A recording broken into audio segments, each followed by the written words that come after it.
Hey, what's up guys? It's Garrett here. In this video I'm going to show you how you can save money with making your own clothes and also how you can make a little bit of money if you decide to sell them. So let's just dive on into it. After doing a little bit of research on this topic, I found that there's about 3 really popular ways to be able to design your own t-shirts or any clothing article that you want.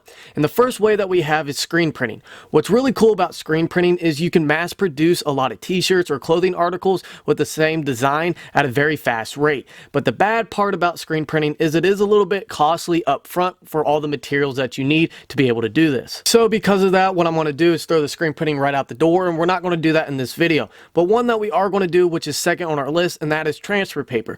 And what's so cool about transfer paper is literally all you need is an iron, a computer or smartphone, an inkjet printer, and the transfer paper itself. But now you're probably thinking to yourself, that's really cool, that's all you need, but I don't have any of that. I don't have the printer, I don't have the transfer paper, I don't have anything. And the other day I had the exact same mindset. So what I did is I went to Walmart and I bought everything. I bought a brand new printer, I bought the transfer paper, I bought t-shirts, I bought it all. The printer cost me $30. The transfer paper for a pack of 5 for the white t-shirts and a pack of 5 for black t-shirts, both together cost $20. So we're at $50 right now. And the t-shirts cost $3.88 a piece. Now, altogether with ink cartridges, the refillable ones included, it cost me about $70. And when it came said and done, with the cost of transfer paper, the cost of the t-shirt, the cost of the printer, the cost of the ink, everything included, it came out to be about $6.50 that I was making each t-shirt for. So think about that real quick, guys. You could go to PacSun or Tilly's and find a t-shirt that you really like for $30 to $40. But instead of spending that money there, take that design and put it on a t-shirt at home and be able to make it for $6.50.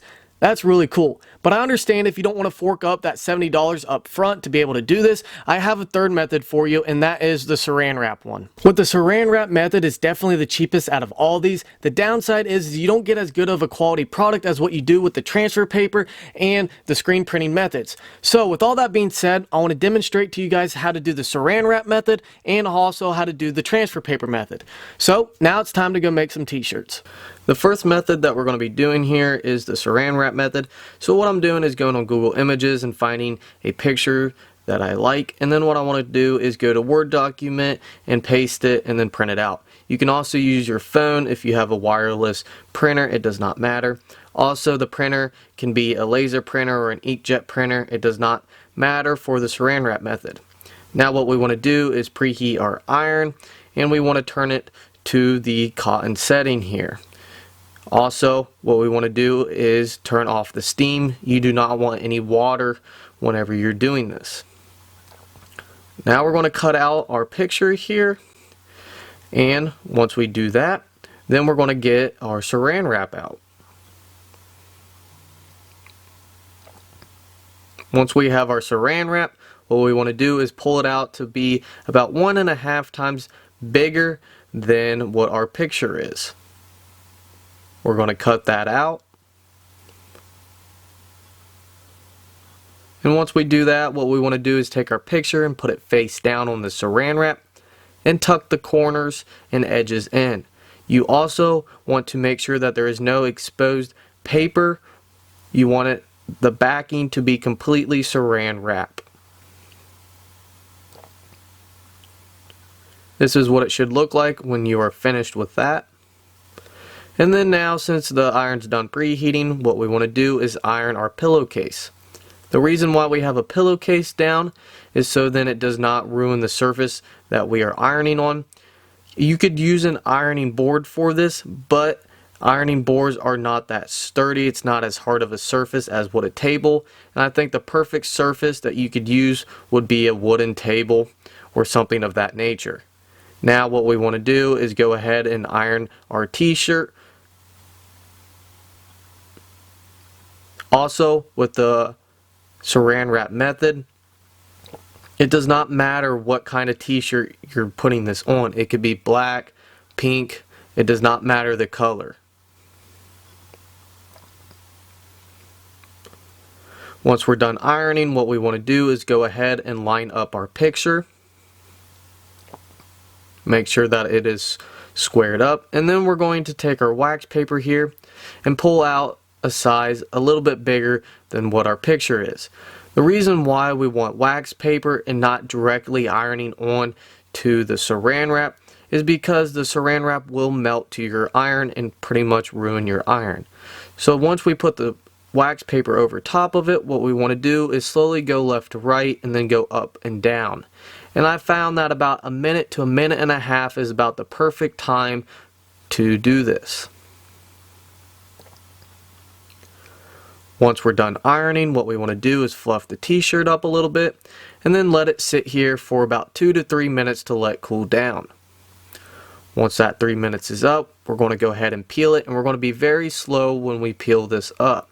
If some of the corners begin to peel up, what you can do is go ahead and put the wax paper back down and iron it again.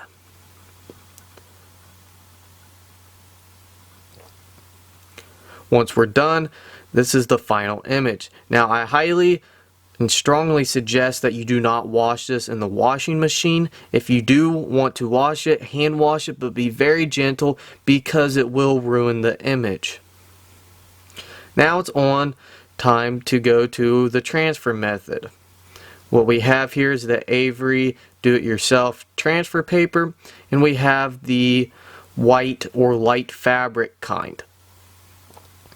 When we print this out, we want to print it out flipped backwards like as you see, because when we iron it, what we're going to do is iron it this way. If you do not flip the image, it will iron onto your t-shirt backwards, and you do not want that.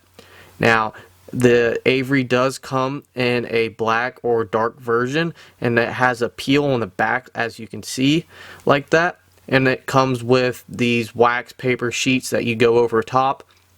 And with the black version, you go ahead and iron it just like that. But since this is the light fabric version, we are going to just go ahead and iron it backwards like that. Now we're going to go ahead and cut out our image like what we did with the saran wrap method. And once we have that cut out, what we want to do is go ahead and re-iron our pillowcase.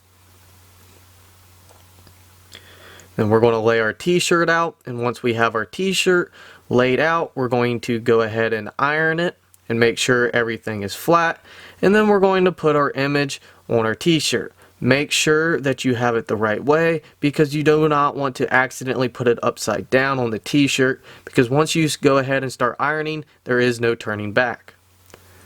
Then we're going to go ahead and go left to right, and I've found with the light fabric sheets about a minute and a half to 2 minutes is perfect for the light fabric. Now if you're doing dark fabric or like a black t-shirt, I've found that 45 seconds to a minute is perfect for that. And once we're done ironing here, what we're going to do is go ahead and fluff it back up just like what we did with the saran wrap, and let it sit 2 to 3 minutes to cool down. Once it's cooled down, we're going to grab one of the corners and gently pull it off. And then there you go, that's the final product.